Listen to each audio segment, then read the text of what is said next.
And just like that, good evening and welcome to Generation Movie on a Monday night. Thanks everybody for coming out and watching the show. My name is JW Colwell. I'm joined as always by my partner in crime, my I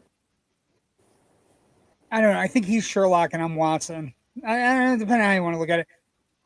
Rich Drees, how are you tonight, Rich, on this fine Good cold evening, night everybody. in January? Oh, how What cold happened? is it down where you are?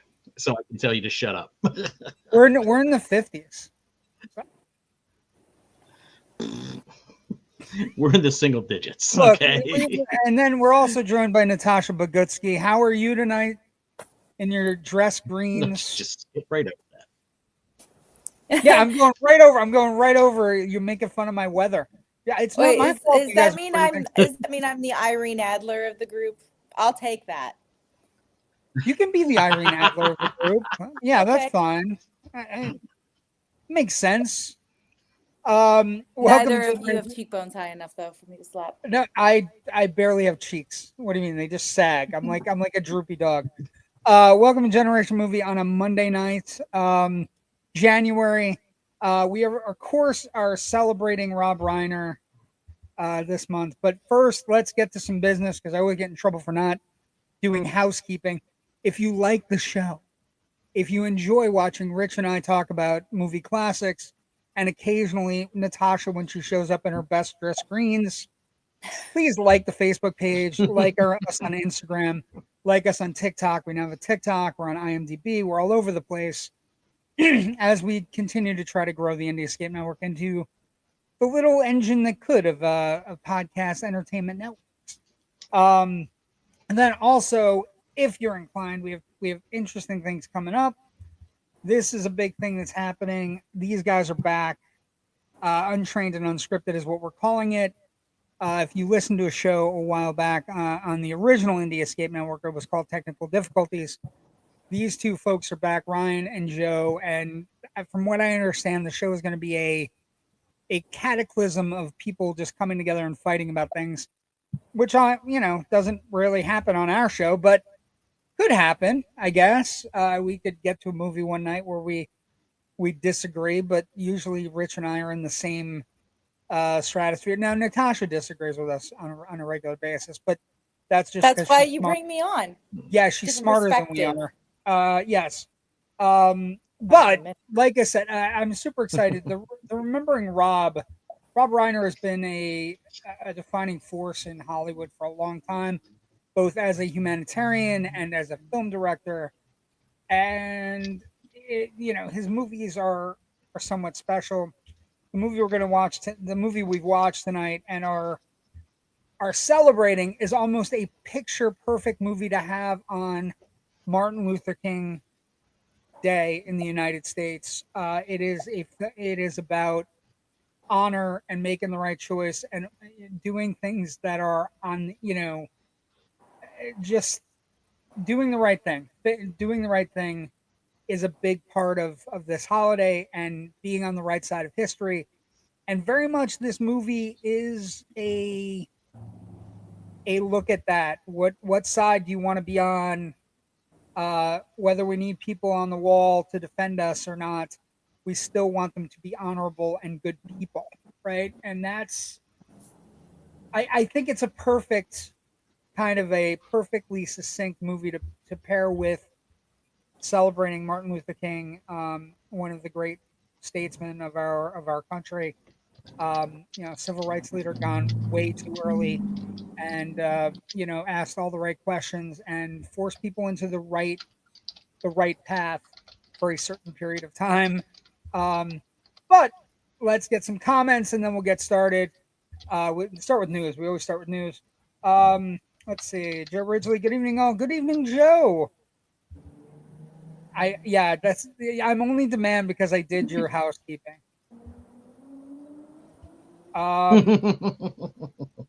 Mr. Food Skater, okay. Mary Shuford, finally one person that says what? Okay. Hi. And how do you again? Hi. Let's do news, Rich. Will Avatar ever Okay.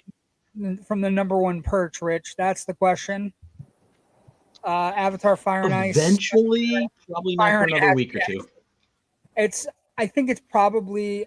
You know what I think? I'm going to give you a shocker for what I think is going to knock it out of first, and it's a weird one.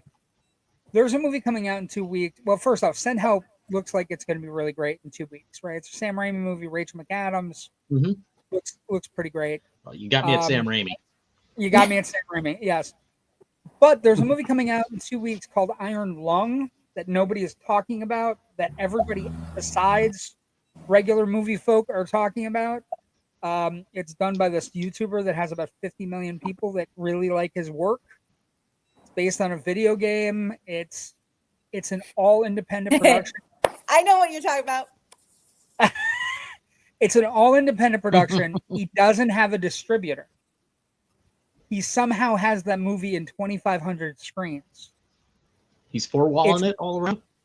He got an agent. He got a manager that understands booking and exhibition, and basically this guy has gone around and went to all the different film theaters around the country, and now it went from being on 150 screens to 2,500 screens in less than a week.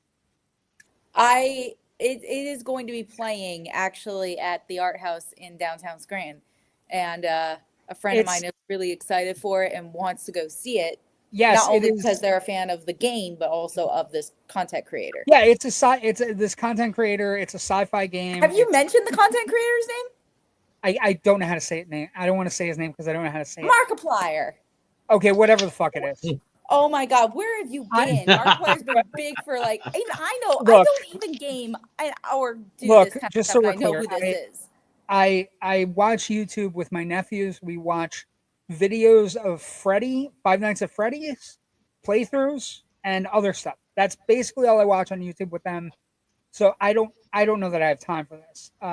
This is going back like a decade. Anyway, great. I know nothing about him. I'm sorry, I don't know anything about him. But what I would say is the biggest story of the weekend is that he has basically forced this movie into 2,500 theaters without contracts, without a distributor, just with one guy going door to door, peddling it, saying, if you play it in your theaters will be full.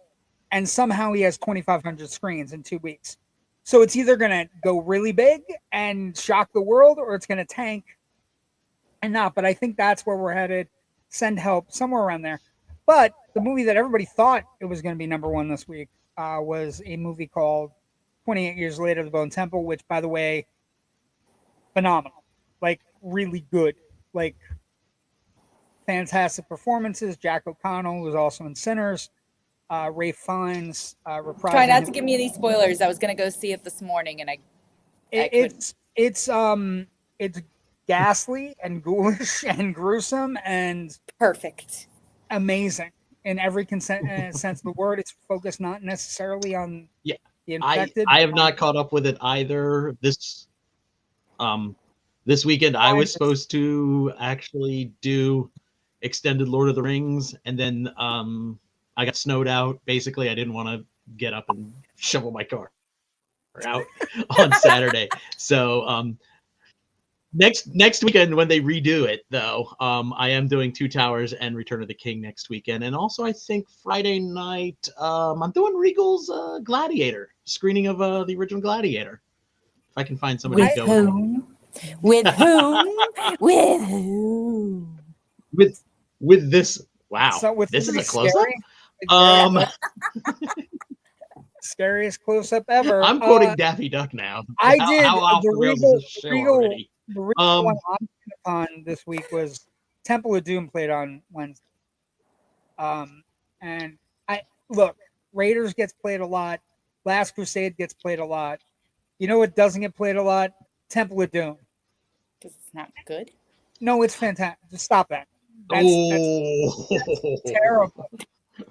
I'll be seeing Temple of Doom on 35 in March. This is the order I watch those movies in. 3, 1, Kingdom of the Crystal Skull, Dial of Destiny, and then Temple of Doom. That's Really? You only got around to? I didn't realize that. I don't know how. I don't know how that one escaped me. That I let you go for that long. That's terrible. That's a terrible order, by the way. I hate the screaming bitch. I want to shove a rag in her mouth. Okay, Most of the movie. Well, I don't think we should talk about rags in the mouth with this movie we're doing tonight. I'm just saying. No, Jesus, no. Like, what is wrong with you? What side are you on? Anyway, so I like Temple of Doom. I think Temple of Doom is one of those movies where it worked well when I was 12, or worked well when I was 10. It still works now for my inner 10-year-old. Like, on many levels, it works very well. And, you know, if it didn't go over the top, we wouldn't have PG-13 movies, so everybody should be thankful. But Bone Temple didn't do well this weekend, which is no, it did not. Let me ask a question. Do you think too soon? Is it the kind of thing where we had a release in June, 7 months later we have another sequel? Is it just? Do you think it's the appetite, or do you think it's what is it? Why did this movie not do well? It's at 95 on Rotten Tomatoes with an A+ cinema score, or an A. I think it's the month. You think it's January? Yeah. Interesting. January films are notoriously slow, and most people assume, without people talking about it, most people assume that all movies that are released in January are either pickups from December that are now going wide for awards, or they're shit. I was thinking about this today. This is an interesting point. I agree with that. But I would also say that we've come full circle on the film calendar. There really is no downtime in a film calendar now, the yearly film calendar. I will tell you what I think one film company should do. I think a film company, whatever studio decides to put out a kids movie on Martin Luther King weekend, at some point is going to make $300, $400 million, because there are no kids movies out. They're off from school. And I looked down at my phone this weekend. We're trying to get them out of the house to do something. And the only choices I had was a movie called Charlie the Wonder Dog, Zootopia, which they've seen 3 times, SpongeBob, one showing, and Madagascar 20th anniversary. And it was bleak. And then I looked up, and the only movie that they've got coming out kids-wise, February, you got Goat. And that's it. Like, kids' movies are in rare supply these days, which is interesting. But Fire and Ash bombing is depressing to me, but also I don't want to get into the weeds where we blame it on Nia DaCosta, who I think is not Fire and Ash, Bone Temple.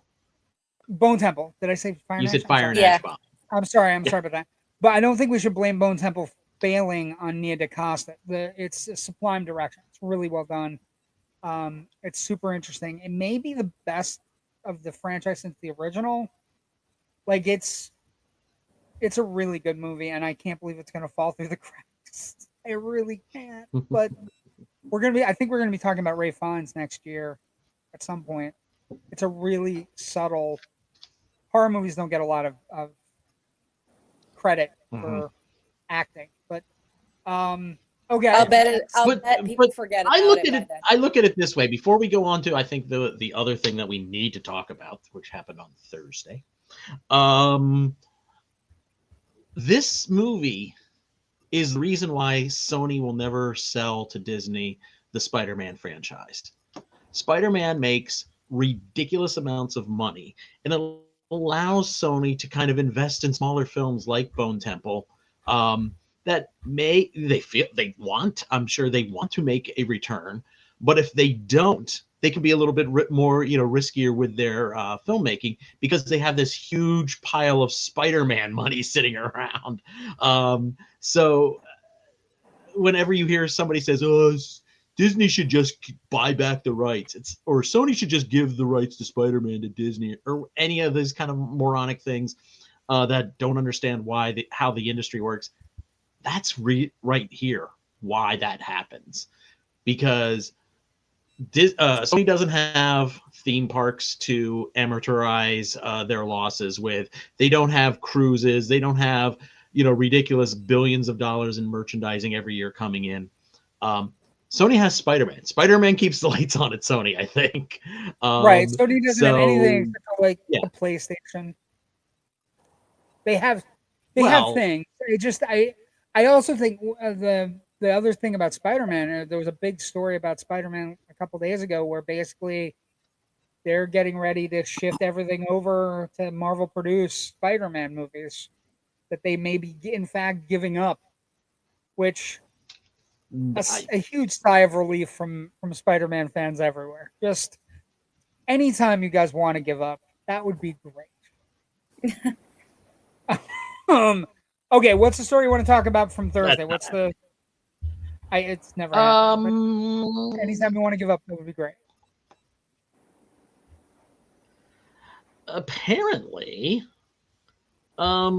somebody stepped down from her job over at Lucasfilm last week. At the end of last week, Kathleen Kennedy, after 14 years of running the company for Disney, after George Lucas basically sold it to them, stepped down. All the worst people in the world, were insufferable about it. But I look at it this way: if somebody dedicates their life to coming up to me every single day and saying, "You're going to die today," one day they'll be right. Not that they had any kind of forthcoming knowledge or anything like that. It's just that my ticker gave out, or I was 107 years old and it was time. I think the saddest part of the story is that this concept that, look, I like Filoni. I like the other producer they've set up as a line producer. I like Filoni's stuff. But at the end of the day, it's one of the hardest fucking jobs in the world. Making Star Wars fans happy. Making Indiana Jones fans happy. Making is the hardest fucking job in the world. And yeah, she had her missteps. Solo is always going to be a misstep. Although I think it's a good movie. I think it's better than it gets credit for. I think. Hey, Arthur.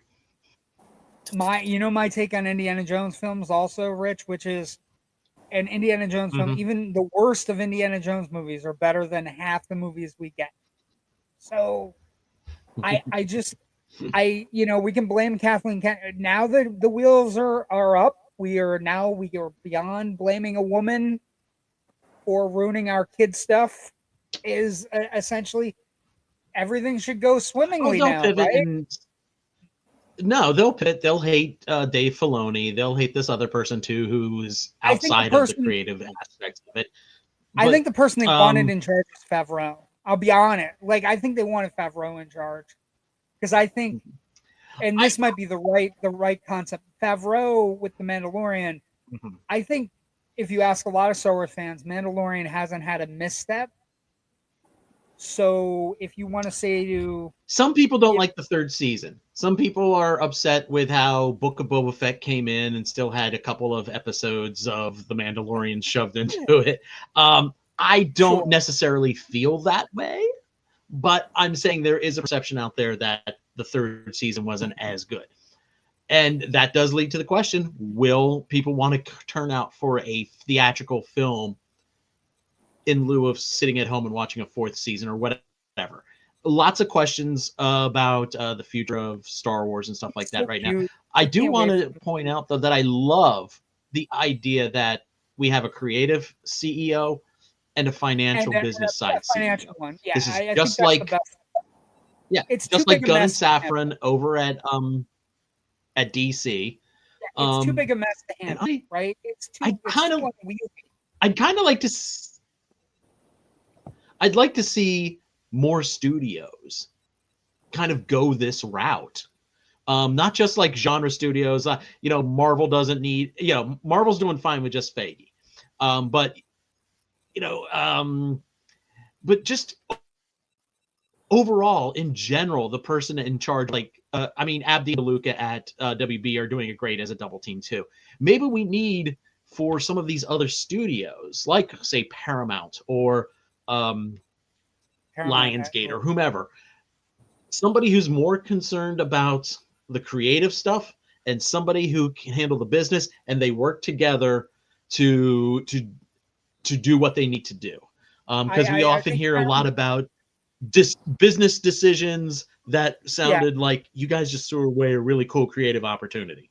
And hopefully, I would have liked Zaslav to have that kind of like somebody on the side going, "Hey, let's not ruin everybody's lives with the Scooby-Doo animated Christmas movie or Coyote versus Acme or Batgirl." Mm-hmm. That's right. I would also say, Paramount. Paramount. I've loved my entire life. It's home to some of the greatest movies ever made. But I am nervous as fuck I am nervous as hell about Paramount being taken over by the Ellison family. I'm not he thrilled with them. He sent me a link where he's still trying to buy Warner Brothers, and every time that man speaks and he gets more nervous, it just makes me more nervous because he's just like crazy. I want to take it over, give it to me. I'm rich. It's like that scares me. How about this? This is an interesting story I want to talk to you guys about, and this is from a content perspective, incredibly interesting. And then we'll move on and talk about A Few Good Men, which is fantastic. But Matt Damon did an interview with Variety where he basically, talking about his new movie, The Rip, with Ben Affleck that premiered in the last couple days. He basically says they got notes from Netflix every day and this is the headline. Matt Damon says Netflix wants movies to restate the plot 3 or 4 times in the dialogue because viewers are on their phone while they're watching and not paying attention, and they don't want them to leave. And then as this is happening, as I'm reading this article, all I can think of is, holy fuck, that is how Netflix movies work. Like, the first thing happens, there's a big action sequence, and then they repeat, like, this is what the story is. And there's an action sequence, and then they repeat, this is what the story is. And I'm like, we're idiot proofing, low attention span, folk proofing our movies on Netflix. And they're about to have one of the crown jewels of studio filmmaking in 125 years of filmmaking. Warner Brothers is one of the crown jewels, and we're now going to take our Netflix philosophy of you need to explain to the idiots every 4 minutes what the movie's about. Are we nervous at all? Unfortunately, there really is nothing that we can kind of do about that. But I will say, not only is that an apt description for Damon to say, I was definitely sitting there going, how many times have I been watching a film on my phone and I have to pause it because something else requires my attention? And then all of a sudden I have gone away from it for so long that it may be days before I get back to it.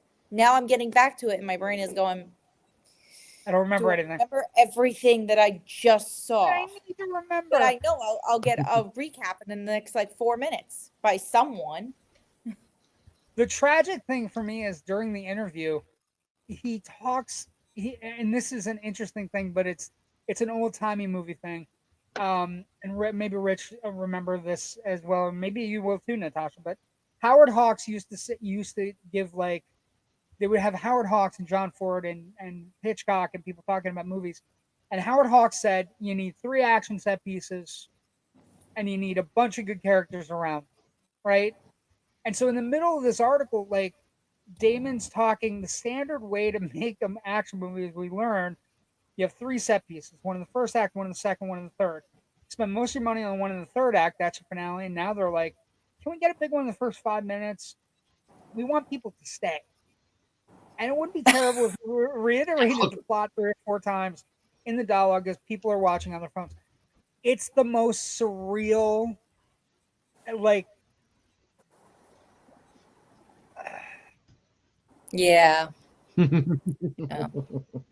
They want a bigger hook. So like Matt Damon knows the Howard Hawks rule, right? Matt Damon knows this classic Hollywood rule: 3 action set pieces, you move it along, you build characters, and here he is talking to Netflix. He's like, yeah, we know the big action set pieces are coming, but we need a big one, otherwise we don't get the attention, and then we're not in the algorithm, and then what? And it's like,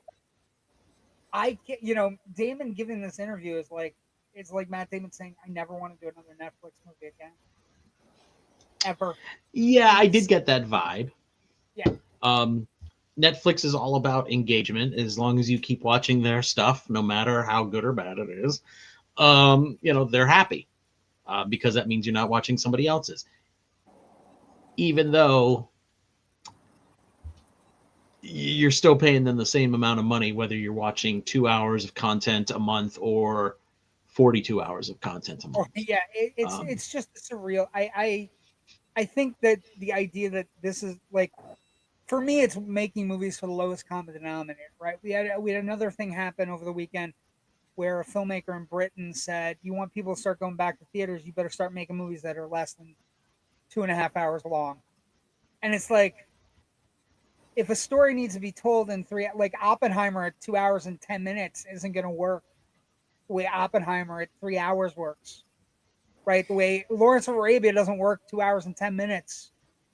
I feel like we're focusing on the problem isn't the movies being 3 hours. The problem is that phones and computers and apps have shortened our attention span to the point where we can't shut off for longer than being plugged into the algorithm. And once we had a 3-hour movie, it's like, holy shit, what's happening?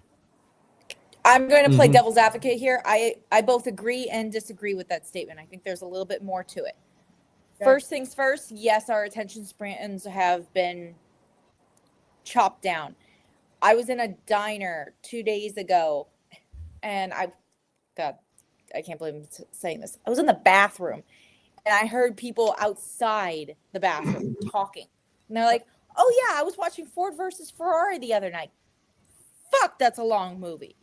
And my brain was going, you call that a long? They're like, how long is it? Well, it's 2.5 hours. They're like, oh, yeah, that is a long movie. Yeah, I can't go see a movie like Avatar. That no fucking way are you going to get me to sit down. Literally, quote unquote, no way are you going to get me to sit down for 3 hours about random blue people, quote unquote. And I personally, well, that's just an unwillingness to engage with the whole premise of the film at that point. Hold on. The length was the issue that they were discussing. Yeah, the length is the issue. I've had a friend say the exact same thing. And it's not just that. People will sit down for a long movie if it's something they're interested in. But that is few and far between right now with all the IP, and there's nothing really new and engaging, and people are looking for new and engaging, which is why they go to a lot of the streaming service properties, because they're adaptations or they're more fresher content than traditional IP work. Yes, the IP work like Stranger Things. Stranger Things is original. But Wednesday, Stranger Things is now IP. It's now Netflix IP. Is. Yeah. Now it is. No, I got but it didn't start that way. It was a Netflix original that just happened to break the mold. Bridgerton, for them, is an adaptation. Wednesday is IP. One Piece is IP. Every now and then, though, there's smaller things. Right now, one of the bigger shows on Netflix is The Diplomat. Fresh IP. It's something new. It's something engaging. I think people are tired of IP. They're tired of going to the cinema, and that's all there is. There's so much of it that they're like, I'll wait for it to. The thing there is, Natasha, they don't go to like there was a movie last year. Rich and I were talking about Black Bag. I'm getting to the second part of this. I'm sorry. Okay. Let her finish, dude. So the other half of this is when I was discussing going to see Bone Temple this afternoon. I was a little bit on a tight crunch, and fairness, I wasn't feeling all that great to begin with. And it was a choice between that and going to get some food. And I wasn't feeling good, so I chose food. And the other deciding factor in that was It'll probably be streaming in about 2.5 weeks anyway. That was literally what I said. Those words flew out of my mouth. And no sooner had I said them, I followed it up with, and I know that's the mentality that's going to kill cinemas. But it is not just the length of the films and the engagement of getting people to go to the cinemas. It's the fact that the window between cinema and streaming has closed so much that no one wants to go to the cinema and spend a shit ton of money when they know in about 2.5 weeks it's going to be on their television. They don't have to leave the house in a massive snowstorm or pay a shit ton of money. We when I ran in Los Angeles theater, the biggest thing we used to go NATO, not the NATO that is in trouble with our current president, but the NATO, National Association of Theater Owners. We used to go to that meeting, and as an independent theater, we would say the thing that hurts us the most is when a company takes a movie and says we're gonna put it on video in 3 months. Like it kills it. And now the window is between like almost 19 days. It's 17 days. Universal is even worse. Universal is the one that's actually come up with it, the smartest plan for Universal, which is if a movie is a hit, it extends out. But if it's not a hit in the first week of release, we invoke the 17-day window so it'll be on Peacock in about a month. And that's where we're at. And other studios are kind of following suit. But thank God we lived in a world, Rich, when we used to go to movies when we were younger. They didn't have these problems. First off, hi to Jamie Hill before we start. Production. Hi, Jamie. Let's get into it. Well, first off, I have this great picture of Rob Reiner with the kids. Where did it go? Actually, this is the You Can't Handle the Truth episode, by the way, of our show tonight. There it is. Look at Natasha down the bottom, all gung ho.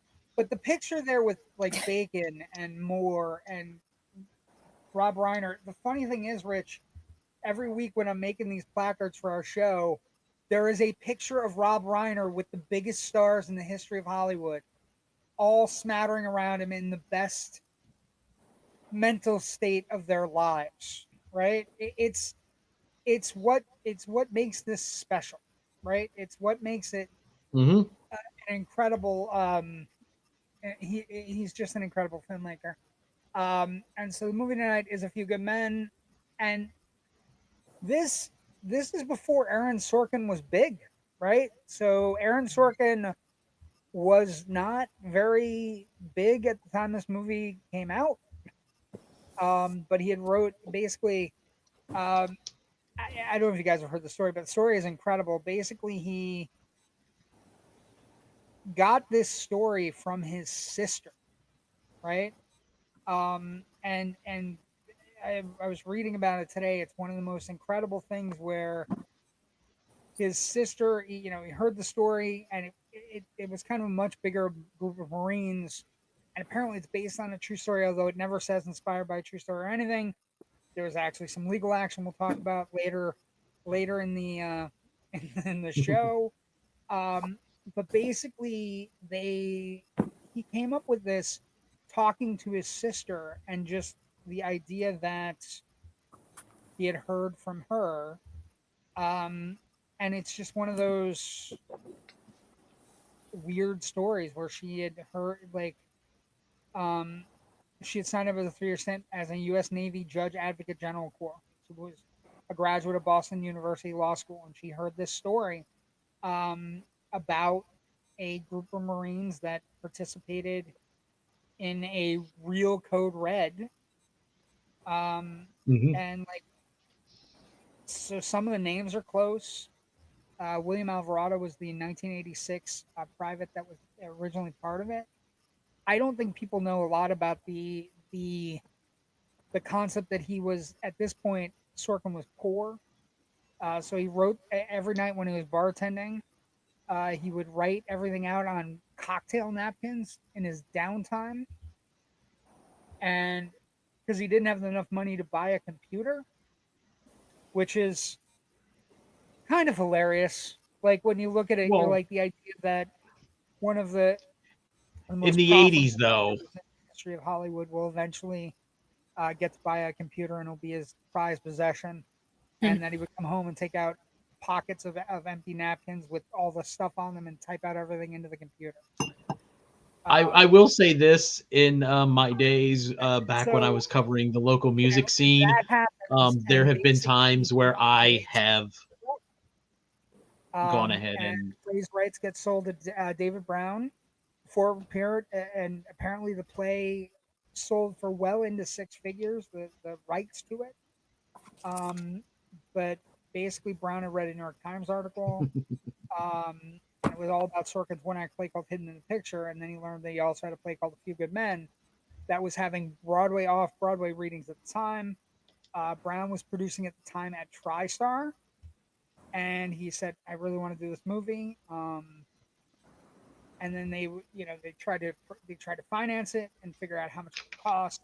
The acquiring rights notwithstanding, and then Brown, of course, eventually received a call that would change everything from Alan Horn of Castle Rock Entertainment, who we talked about before, um, basically saying Rob Reiner, one of our producing partners at Castle Rock, wants to direct the movie. At this point, Reiner and Sorkin worked 8 months writing the script. William Goldman, which is just a great name that comes up in movie history here and there. One of the great screenwriting gods. Would you say God, Rich? gurus. He's one of the Yeah, screenwriting, guru.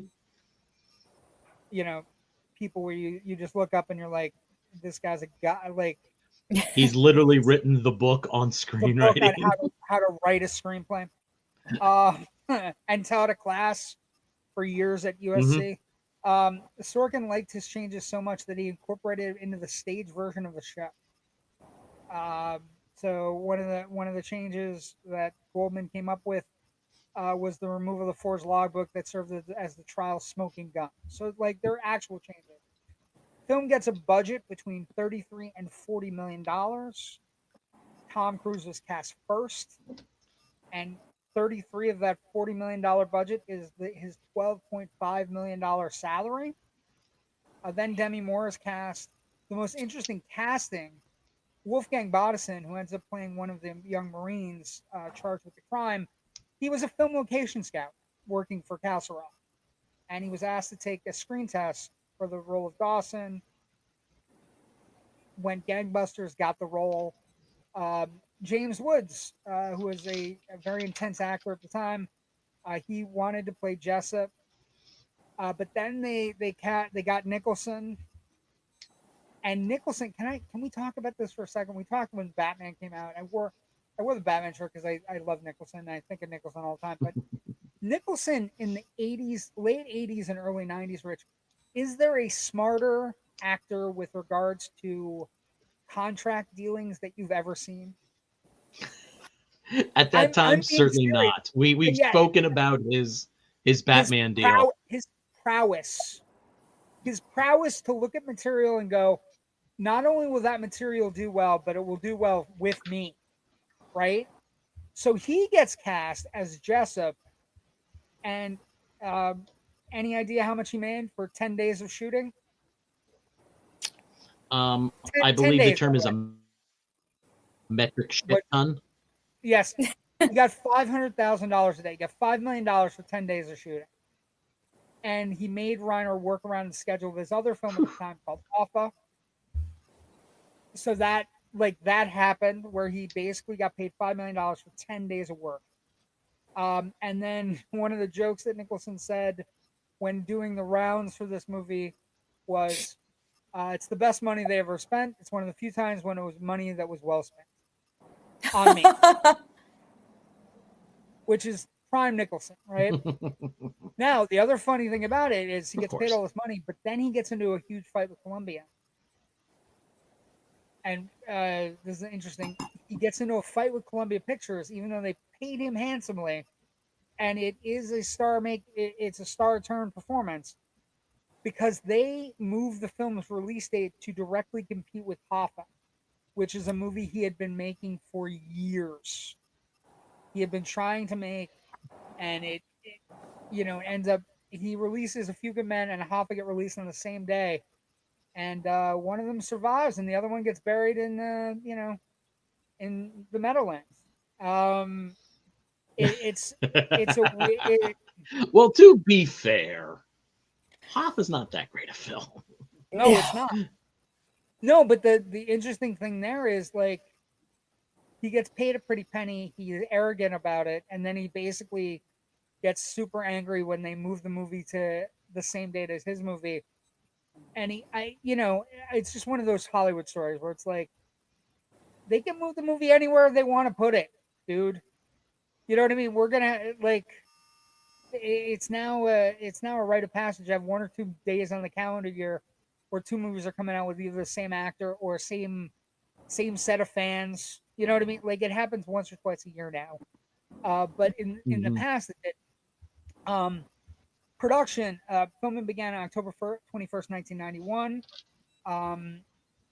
In DC, and then the film's Guantanamo Bay scenes were shot in Southern California at Crystal Cove State Park, Fort MacArthur, and the Naval Air Station Point Mugu.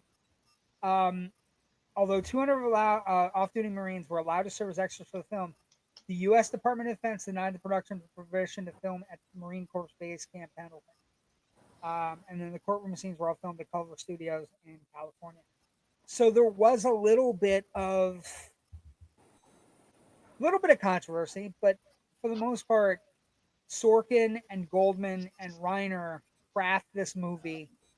They try to create a traditional courtroom drama that kind of like, is like the old timey courtroom dramas that we had, like Advising Consent and Anatomy of a Murder and The Kane Mutiny, and it's a grand history, but it's also one of those movies that feels important and is important in the series. But no other real production notes. There wasn't a lot of fighting over casting. And one of the interesting notes for the casting of this movie is if you pay real close attention, it is a hodgepodge of very important people all over the place. And obviously you have Cruise, Nicholson, Moore, Bacon.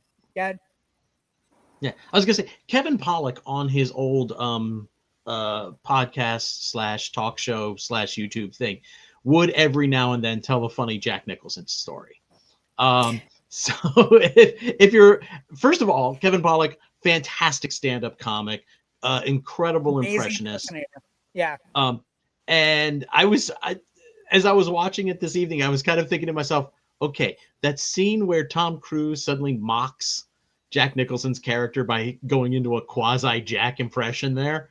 400 I eat breakfast 400 feet from yeah, that scene, I was like, did Kevin, and he's doing it to Kevin Pollak's face, and Kevin Pollak does a pitch perfect Jack Nicholson. I'm like, did Kevin Pollak give Tom Cruise notes on how to do Jack or not? I was starting to wonder as I was watching that.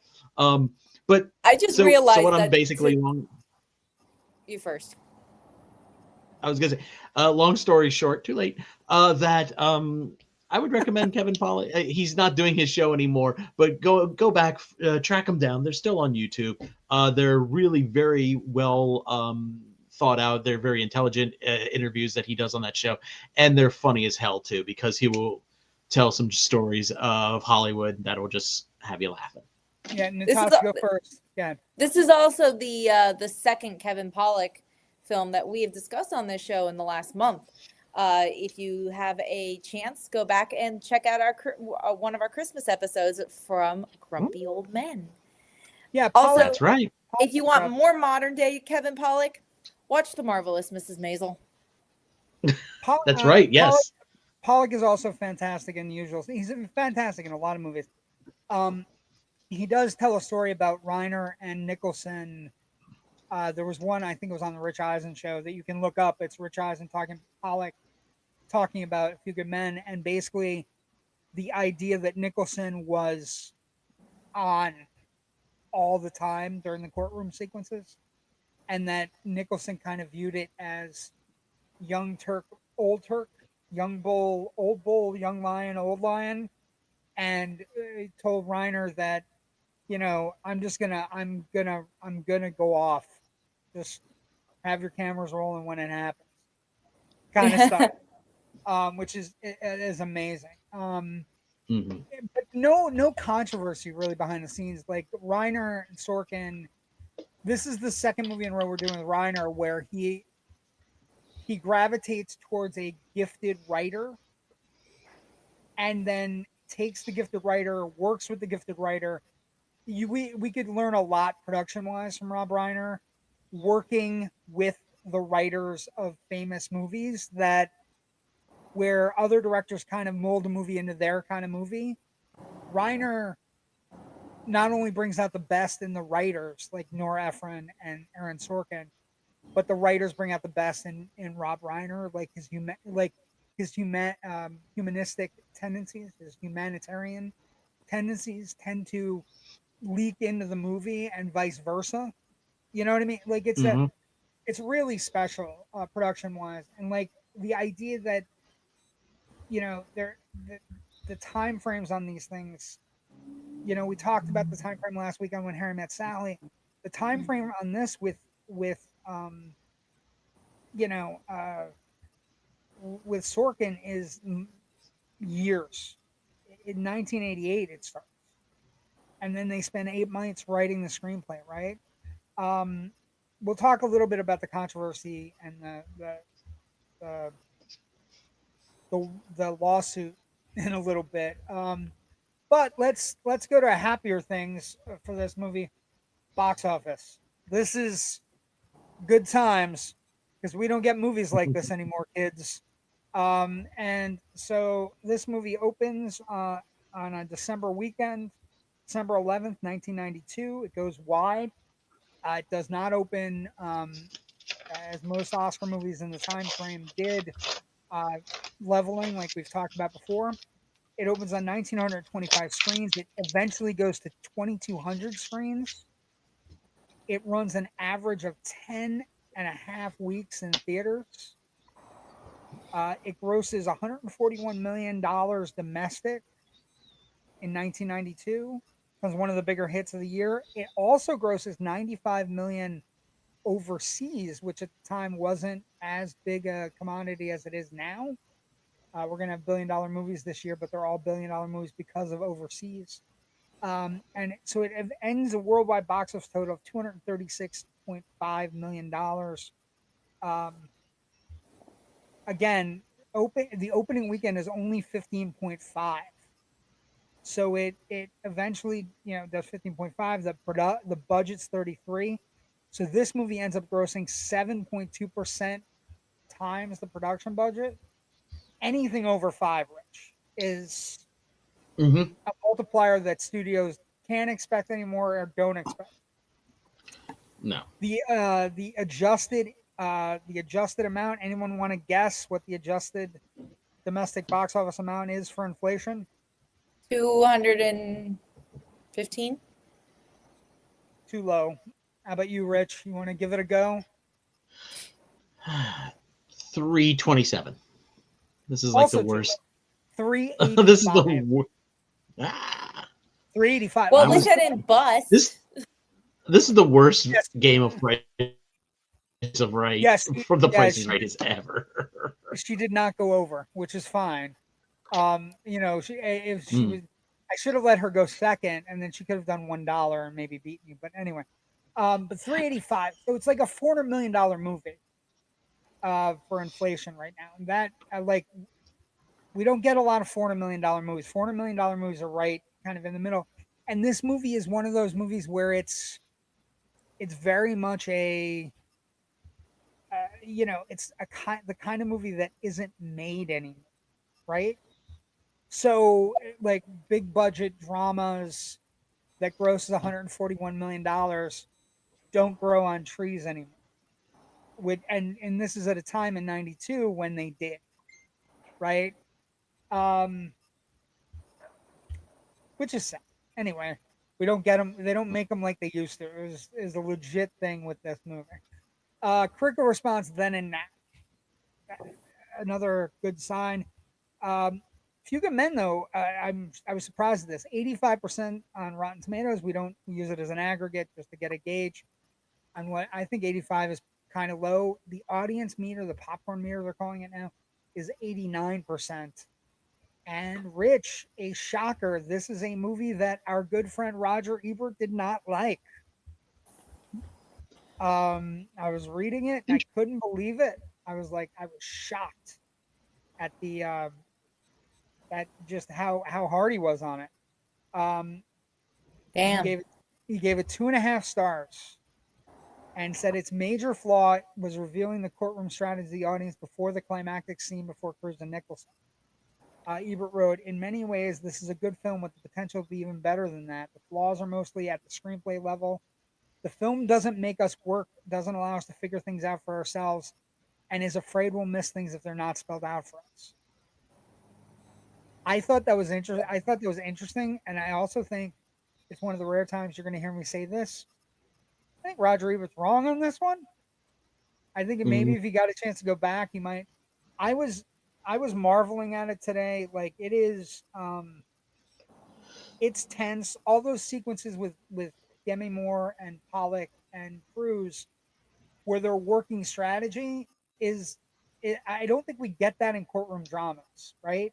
Mm-mm. Most courtroom dramas don't have that. They have talking to the clients or they have whatever. But the strategy sessions where he's playing with the bat and are just something that you don't normally see in courtroom dramas, and I found them really engaging. I also found this He's is one of right and wrong. yeah, no, I think he's right. They do spell it out for us. No, He's no, right no, not about that. About the justice section. By telling us way in advance how he's going to try to get it. Yeah, it almost guarantees an end game of he's going to get it because it's the hero versus the antagonist.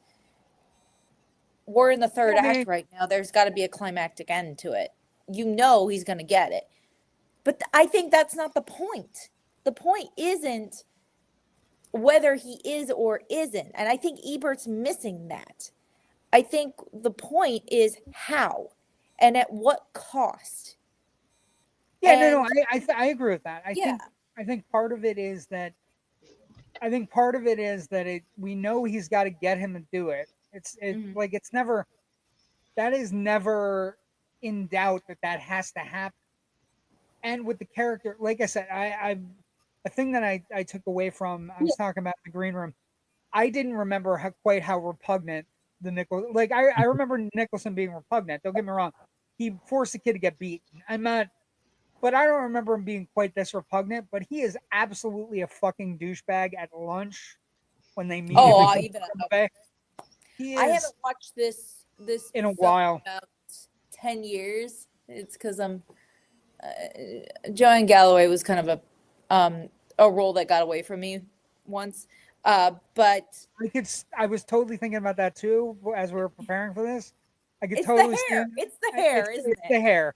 You have Demi Moore hair, which isn't bad. Not a bad thing. Not a bad thing.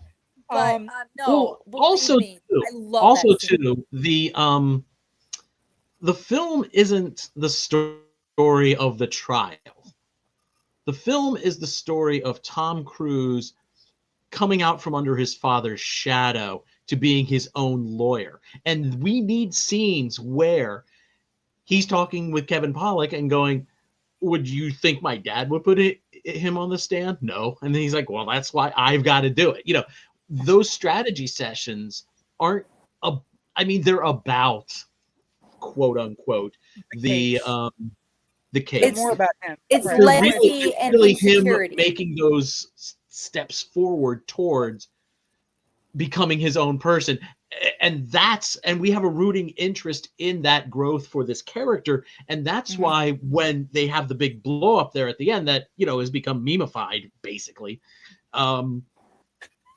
that's why we're emotionally involved in it. We're not so much emotionally involved in the case.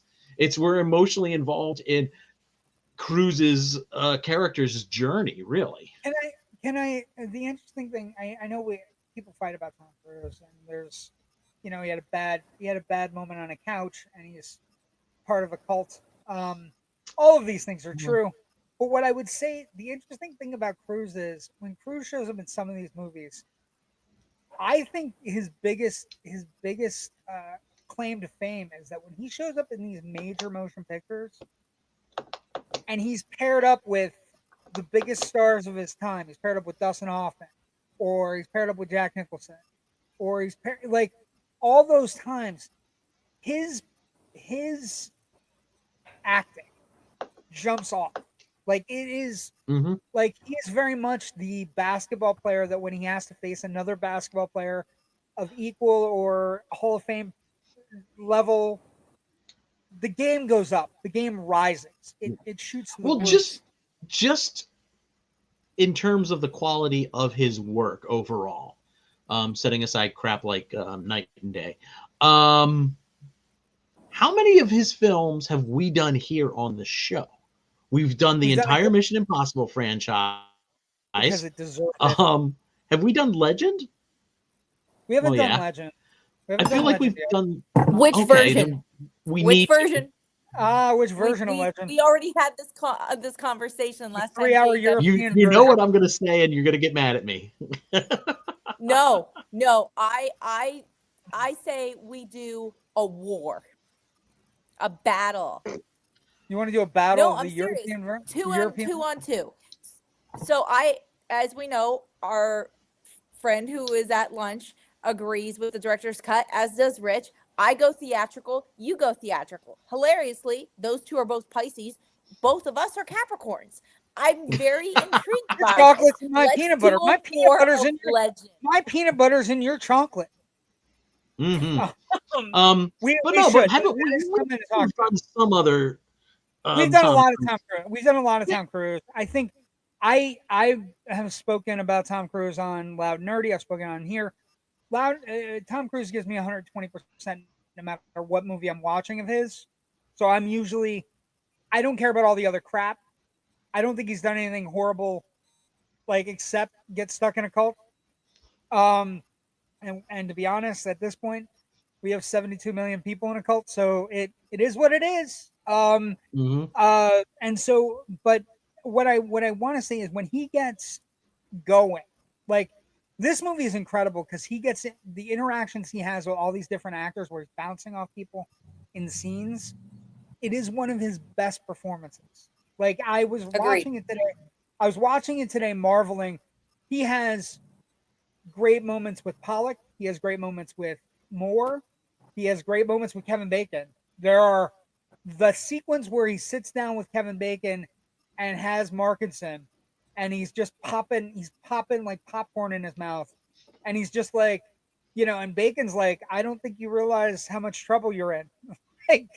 And he's like, whatever. He's just kind of it's very much also, this is a perfect side piece compliment to Top Gun, this movie, for him, because it is a grown-up version, not necessarily what Maverick would become, but a grown-up version of what the Navy is after you get past the volleyball games. Although it's still softball. You know what I mean? Like, it's a real interesting performance. Nicholson is great. It's one note, but it is a fantastic note. You know what I mean? Like he's just barn burning from the get-go. I think Kiefer Sutherland, who's had a really bad week, is also very good in the movie. But also the other thing I was going to talk about, this is an amazing launching pad. James Masters is, if you remember him on Twin Peaks, as James Hurley, who was kind of a dopey guy, good-hearted, but kind of, just not 100% connected to what was going on around him. Yeah. I don't think this guy is like 20 times dumber. And, and you feel bad for him because he just doesn't understand. And I think the kids are Masters really makes that. It's Marshall. It's James Marshall. Marsters, excuse me. Walks Marshall. That. Marshall, not Marsters. Marshall. Sorry. You're thinking Buffy. I've been up since 5:30. I got you. Wolfgang Madison's really good. But he walks a very fine line of making the guy kind of dumb, but you sort of, like, oh, buddy, I'm sorry. You want to give him You're a not hug going. and pat him on the You're head, not going. You're give not him a going back to cookie. your. You're not going back Yeah. anytime soon to your platoon. Yeah, there's that really sad moment where soon, like Demi Moore says it, and I'm like, Demi Moore's kind of singing in a condescending fashion, but other people show up in the movie too. Like, one of the things I think that we have to start looking at, that I think is an interesting thing as we do this retrospective, right? This remembering Rob kind of thing. He gets the very best performances out of elite actors that other filmmakers don't get.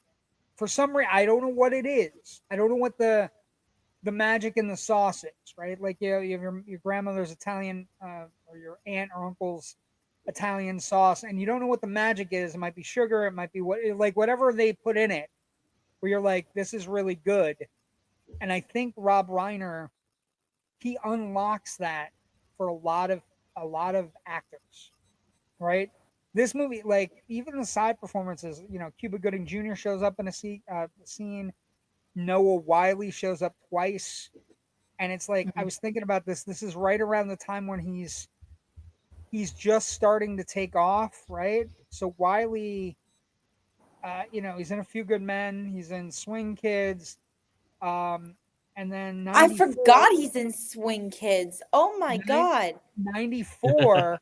94, he gets a little role on this Michael Crichton medical show, and Noah Wiley becomes a household name, right? So it's one of the interesting things is that a lot of the people in this movie are really good actors that are kind of just, I think they're just hanging out. Like Matt Craven's in it, Christopher Guest, right? We talked about him a little bit as Dr. Stone.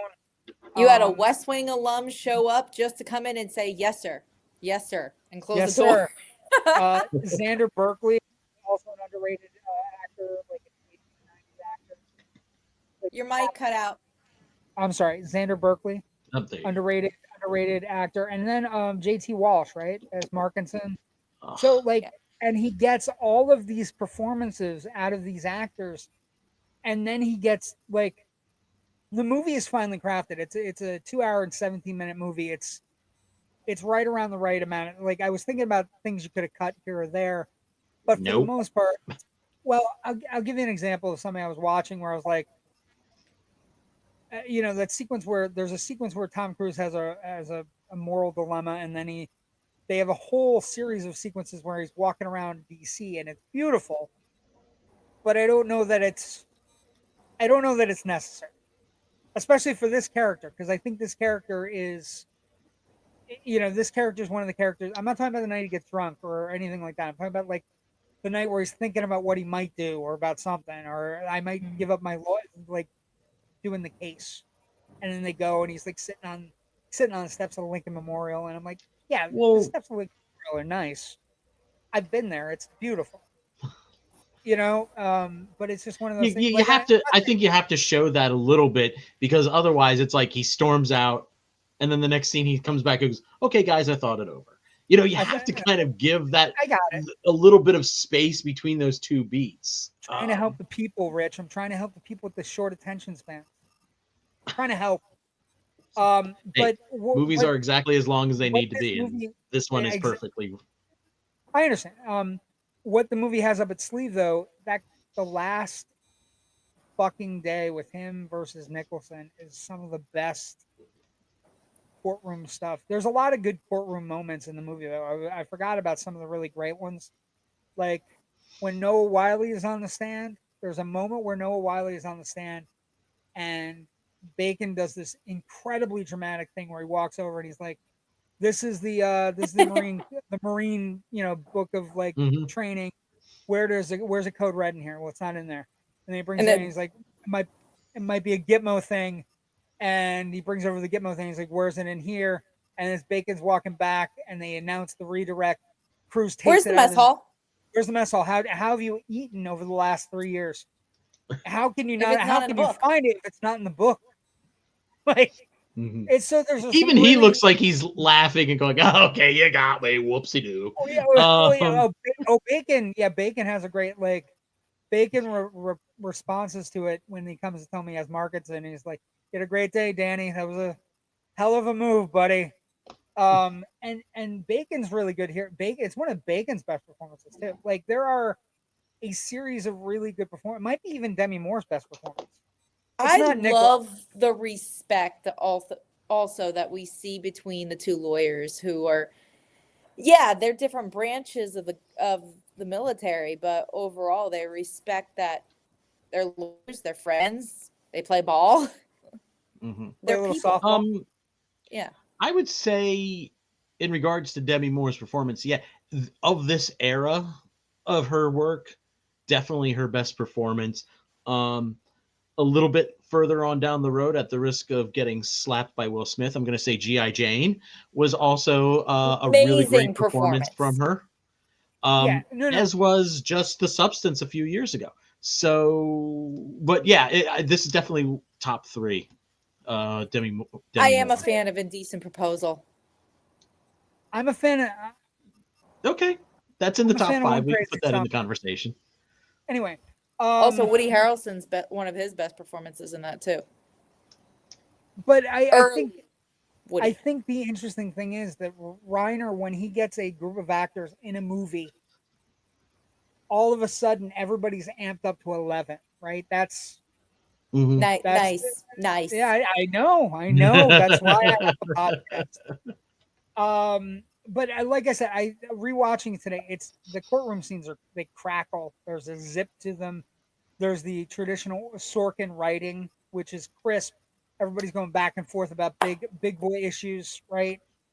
We have big boy. We're talking big boy things like what does honor mean? What does code mean? You know, there. And Can like I I just said, live in Sorkin's world?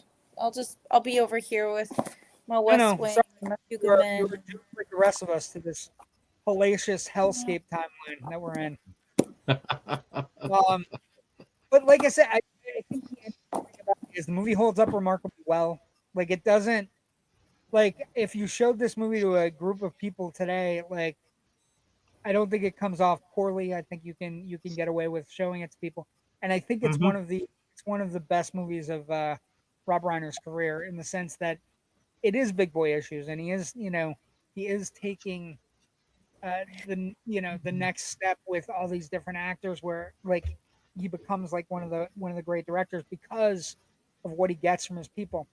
Here's where it gets fun. Now pick up your book again, Natasha. It is also interesting that the only movies I watched this weekend both had to do with America and military. I watched Team America World Police for the first time. Oh, how'd that's a that double go? feature with this.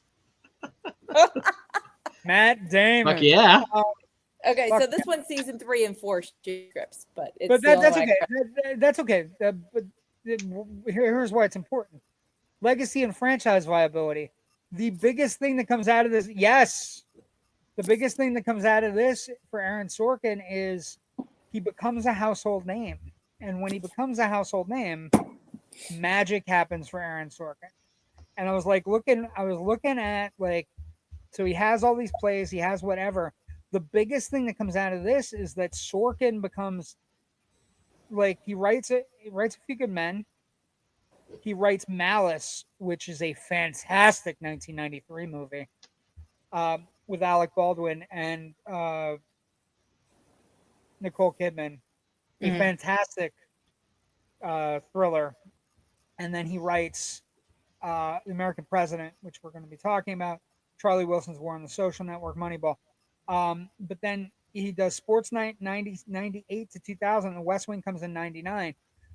I would argue that the West Wing doesn't exist without the credibility that he builds up on this movie. This movie Agreed. becomes so famous. Oh, absolutely. It becomes so important, and it becomes one of those things where it, like every actor, right? Every actor wants to say his words. Well, he has the way he writes is beautiful. There is an ebb and a flow to it that doesn't leave a lot of room for improvisation. It has to be done verbatim. But he brings such a depth in those words and makes every character unique that you don't need to improv. You're like, you don't need to step on a set and say, I want to change this because I don't think my character would talk like this. He's already written that character perfectly for you. For the character. He Here's doesn't where have I a noticed, writer's voice. yeah, here's where I noticed it. There's a lot. It's kind of a throwaway thing in the middle of the movie. But he asked Sam, Cruz asked Sam, did you hear anything about Markinson? And he's like, yeah, I checked with my friend at NIS. And if Markinson doesn't want to be found, he's not going to be found. And in fairness, I could be Markinson. Right? Mm-hmm. At which point Tom Cruise stops, looks over. Are you Markinson? And Sam goes, no. He goes, well, I'm not Markinson. Whew. We got through that. Like, I mean, that's such a great encapsulation of their friendship dynamic. I mean, they're just bantering back and forth the whole movie, but just something as like absolute, you know, they're in the middle of this crazy serious stuff. They're stressed out. Yeah. They just, wait, are you Markinson? No. Okay, well, I'm not Markinson. Okay, you know, that they can just take that moment to.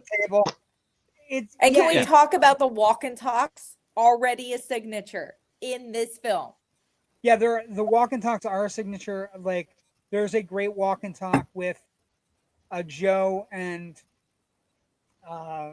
Kathy where they're walking and he, you know, she's like, I outrank you, and I talk to Aunt Jenny and like all this other shit, and she's just kind of piling on, and she goes to say something. Goes, I just want, you know, I just want you to know, I know whatever you're thinking, you know, we're gonna make it work.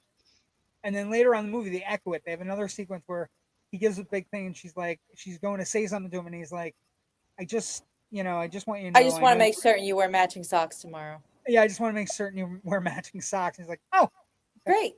Good tip. Good tip. And it's very crisp. It is the Aaron Sorkin way. It is the biggest legacy out of this movie. And then the other thing I would think of is there can't be any actors or actresses in Hollywood in '92 who, if Rob Reiner calls you, you don't say yes. Right? If Rob Reiner says, I really like you in this movie, everybody looks at the checklist of the Rob Reiner movies at this point, and nobody's coming out of them without reaching superstar stat, like without having the best moment of their lives, right? Yeah. And I think that's an interesting legacy. I would also say, you know, one of the legacies of the movie is the "you can't handle the truth" thing has become this kind of like, it is an interesting, a mantra almost. It's a mantra, but it's also an interesting Rorschach test. Who do you believe on the wall? Do you want the Kathy who's smart, intelligent, Harvard trained, or do you want the gruff, you know, talking about, you know, the shit he says at lunch? I was like, I had totally forgotten the shit he says at lunch. That is so offensive. That is like, it's beyond offensive. And then it just, like, I also think it sets up the entire movie, because when it happens, that's when Cruz gets pissed a little in his mind, and he's like, I'll just need the transfer orders then, just because you're being a douche. You know, it's a total power play. Total power play. And then he's like, I'll get you the transfer orders. You have to ask nice.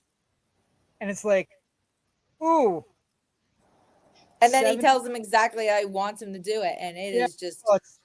It's great sequence, but you know, this is one of the things. This is a legacy movie also for Cruz. This is one of those movies where, if you look back at Cruz's lengthy resume, this is one of the movies that, and I'm going to say this as somebody who comes from the past and looks at things. This movie played so much on TNT during the summer of like 96, 97, 98. Like the Shawshank Redemption, it became your favorite movie because it was on so fucking much.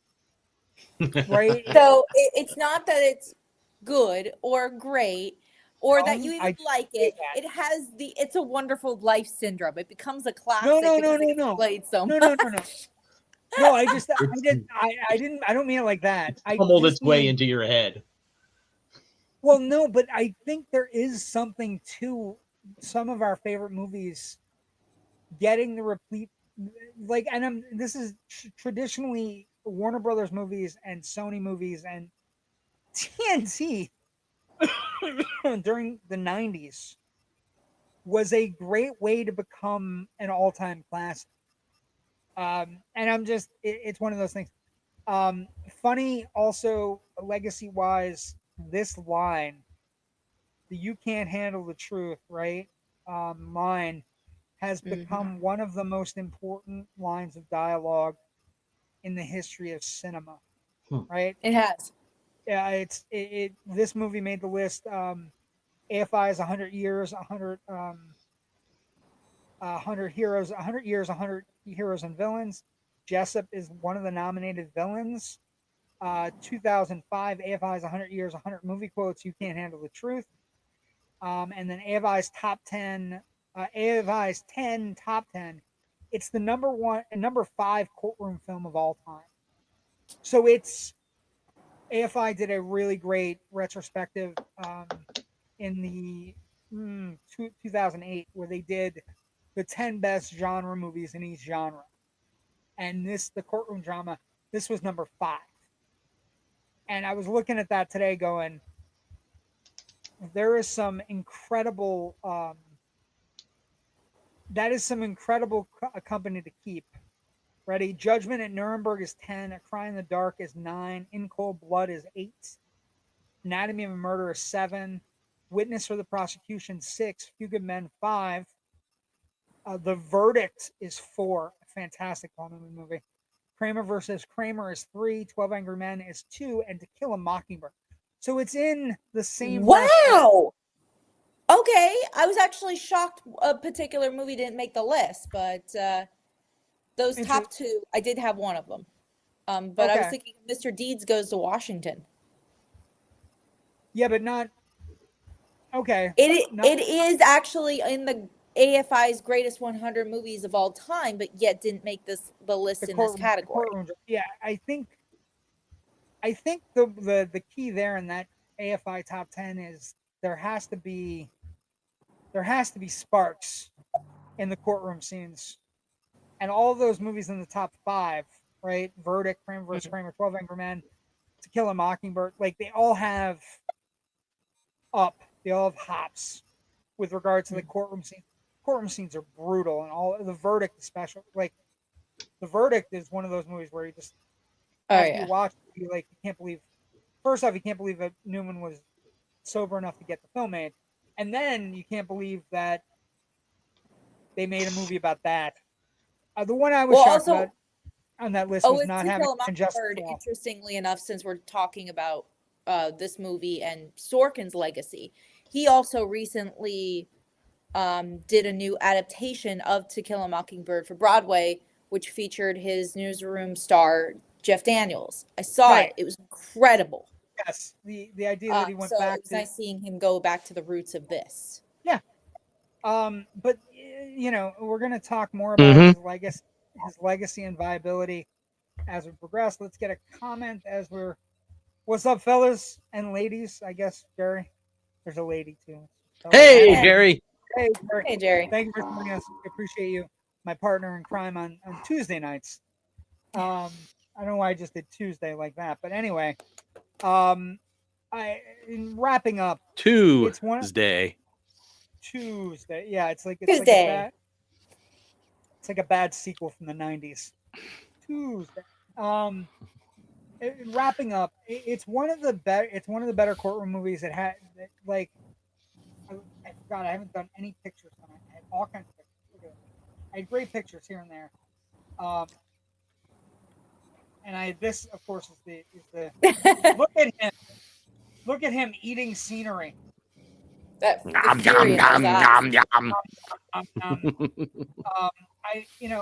found some of the stuff, like, I'm not done with you. Sit down. Like, there's some great stuff. It's one of the best movies. Like, this is him at lunch. What a douche. Skadoosh. Again, the wonderful J.T. Walsh, who we lost recently. And it's just one of those movies. No Wiley. But it's one of those movies that I think it holds up remarkably well. It has a crackerjack. The end is crackerjack. Getting to that moment is just. Then you get to the moment, you're like, oof, things are not going well. Like, this is. Whew. But it's a great movie. What are your last thoughts on A Few Good Men? Go watch it. Yes. Now that we've spoiled it, if you've not seen it before, whoops. Yeah, go watch it again. Would be the. We didn't spoil the verdict, Yes. So go watch it. We haven't really spoiled. We haven't talked about that, and it's like we don't talk the plot. Have you noticed that? We always talk production and everything, but we never talk plot for those who haven't seen it. Well, and I think that's because we're more of a technical film history show and review show than we are like going over it's more for me. One of the cool things we do on the show is take a movie out of whatever way you're watching it and put it into a historical perspective. And I think this movie, it stands the test of time. It holds up remarkably well. It has all these faces that you will recognize, that you look back and you go, "Oh my God, I forgot he was in this." And then you watch Nicholson and Cruise go at it, and it's just like a fresh face Cruise, and he's really good in this movie. Like, I enjoy Tom Cruise's performances most of the time, no matter what he's in. But I was eyeing up the suit. I was like, the shoulders look good, the little tie there. Again, my favorite parts of the movie are him like thinking, "I'll get it down in 12 years." Yeah. Like, he's like, you haven't looked at a piece of paper and you're already thinking. Talked to a witness, haven't looked at a piece of evidence or a piece of paper. Yeah, 12 years. Then nobody wants this because it's embarrassing. Well, one of my favorite moments actually is after he comes in and enters the plea deal the plea of not guilty. And then everyone just looks at him and he goes, why would a lawyer who's only been out for 9 months, who has a history of plea deals, be told to take this case? Is it because they don't want it to see the inside of a courtroom? That realization, and he was just like, that's why I'm doing it. The other realization there is there's a great moment where he goes to Kevin Bacon and he basically he gets the most perfect deal for these two guys that have murdered this kid. Oh yeah. And he gets 2 years. They'll be out in 6 months. They'll be home in 6 months, Danny. That's the best I can do. And he goes back and he's talking to Sam and he's like, he offered it to me and I don't even know who Kendrick is. Yeah. And it's just, so everything kind of stinks of high heaven. So there's the traits of honor, the traits of morality, you can, the end line when he says that, you don't need bars on your shoulders to have honor, Harold. Right. And that, it's an incredibly important movie and the timeline we're living in, the day we're living. Go back and watch it again. Okay. Next week, we continue our jaunt down Rob Reiner Boulevard. And the way we do that is the American president. Yes! It's happening. It's all happening. She's like, it's like she's an Almost Famous. American President, another Aaron Sorkin, Rob Reiner jaunt together, and a particularly great Michael Douglas Annette Bening movie. It's one of the absolute best of political kind of comedies. It's also got a fine performance that we're going to talk about in its full entirety. Michael J. Fox is great. So he's the Josh Lyman before Josh Lyman exists. I am a huge Michael J. Fox fan. I love all of his work, even Bright Lights, Big City. So That's the deep cut. But next week, the American President. Natasha, where can people find you if you're out like jaunting on a stage, or where can people find if they want to talk to you, or they shouldn't talk to A you? lot of times you can just find me Facebook, Instagram, TikTok. I'm currently not doing anything. I like to take my winters off. Just way too much going on. So You guys got snow. Rich, what about you? Where can people find your stuff? What do you? I always what are you have looking at? snow. Well, Oh boy. if you happen to live in Wait. central Pause. Pennsylvania, Pause. what? And go. If you happen to live in central Pennsylvania, you can see our latest short film, Murphy, which will be screening at the Wellsboro Film Festival the weekend of, I believe it's February 20th, 21st. We just found out about it over the weekend, so this is kind of our first public announcement outside of where we mentioned it on Facebook and associated places. You can find all of my writing at filmbuffonline.com. Filmbuff Online also has a Facebook page and a Twitter feed, and I can personally be found on Twitter at FilmbuffRich and on Twitter and Blue Sky and Threads. I have a Threads account that I hardly use, so encourage me to use it more. I'm on Facebook, Blue Sky, Threads, Instagram, JW the Movie Guy. You can also catch me on Tuesday nights with the other nerdy and fun people on this network, Loud Nerdy on Tuesdays at 9, where we discuss more pop culture and other things. We also have a show coming up next week, but I also want to announce that we will also be doing a special show. There's something happening this week that's important. And, Oscar nominations are coming out, and Rich and I have decided that we are. How did I forget about that? How did you forget about that? Are you doing anything Thursday night? Are you doing anything Thursday night, sweetheart? I don't know. Well, then we hope to see you. Maybe we'll see you. Maybe we won't. That's the biggest cliffhanger we can leave with tonight. Rich. Not bad. 51 seconds is not bad. If you like our show, I don't need this abuse. On Facebook, Instagram, TikTok, any of those places. Thank you for joining us tonight. Thank you for joining us for our Remembering Rob episode. You can't handle the truth.